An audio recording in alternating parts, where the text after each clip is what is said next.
Hey guys, welcome back to my channel. Today we're teaching you guys how to grow on YouTube in 2020. This is literally my second part filming this. I made a TikTok video. We're talking about YouTube and then we're gonna do Instagram. So yeah, I'm literally making this video, by the way, in my head. So I hope I can say something valuable and hopefully I don't sound too stupid. So the first thing I've noticed about YouTube is even if you have TikTok, Instagram, I feel like YouTube is still that platform that's like the most respected. Like yes, you can have followers, but if you have subscribers, you immediately become like an idol and a queen. You are a legend. I feel like there's more merit in YouTube. Like you could just be someone posting videos on TikTok, but if you're a YouTuber, you have a lot more tangible merit. And I feel like that should speak for itself. Maybe there's something about YouTube that we don't really know. And as the algorithm keeps changing and we have to keep up as marketers or creators, this video is gonna explain what you need to know to simplify the YouTube algorithm. Let's get started with the first thing you gotta know, which is click-through rate. I have a little pun for you guys before we dive in. Dad, if you were a landing page, I'd give you a high click-through rate. Get it? No?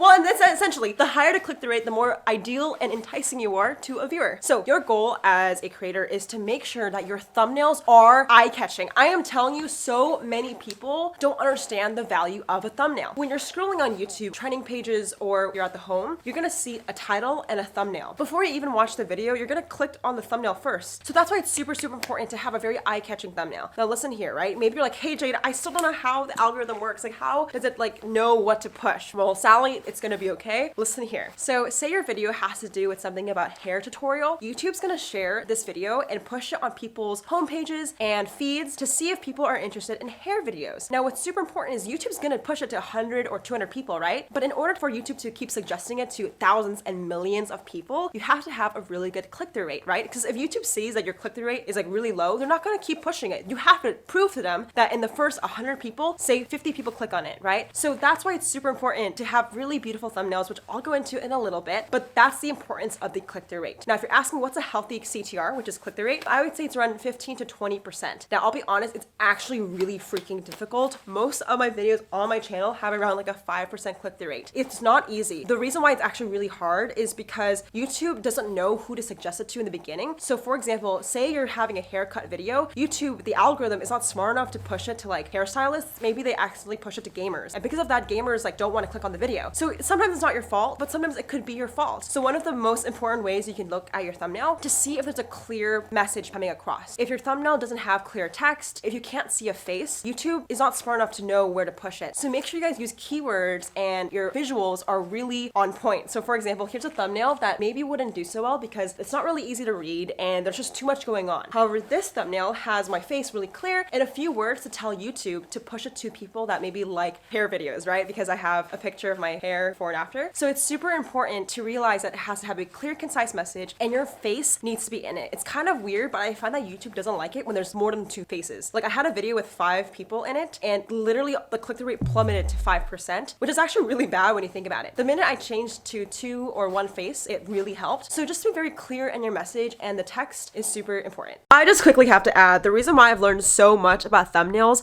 has to be from my friend Ryan. Ryan's a YouTuber. He has 2 million subscribers, but he's just also such a good friend of mine that like I love him to death. He's super smart and strategic with thumbnails. I've literally seen him edit thumbnails for hours just for a single image. So you know he's just super, super detail oriented and he knows what he's doing. Added some shadow. Whoa. And this is the real photo. So I cut him out of here and made him look like he was reaching in the car. I think a recent video of his hit like 7 million views in 2 weeks, which is insane. But I actually am happy to say that Ryan is speaking at my event called The Green Room. The Green Room is a conference in Los Angeles. This event literally means the world to me. As you can see, like Ryan has helped me. Also, all my friends who are speaking has helped each other.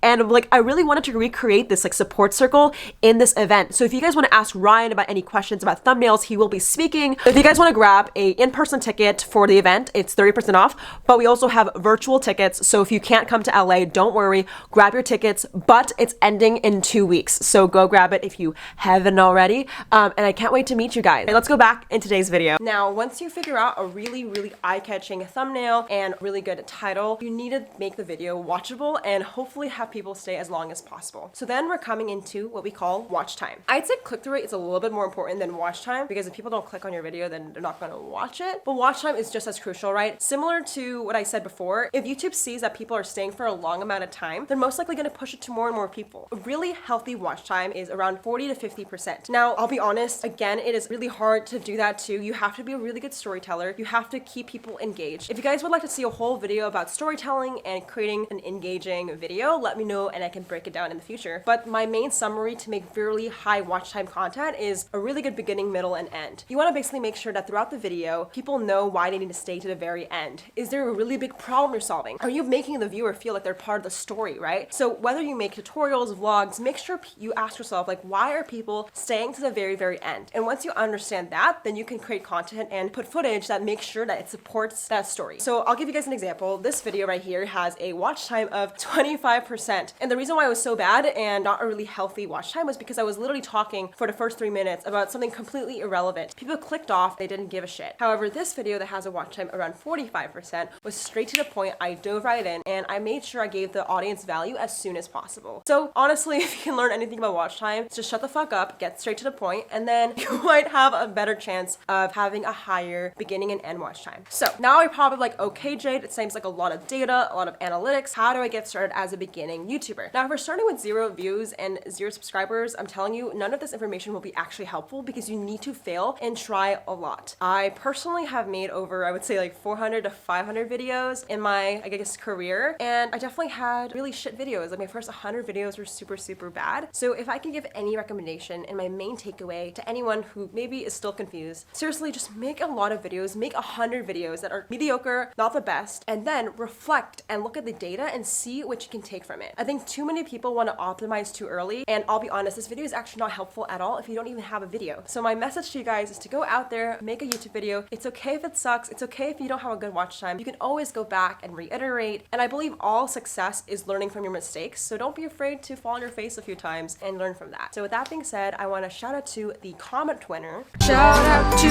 the comment winner. Comment on this post to be featured in the next episode.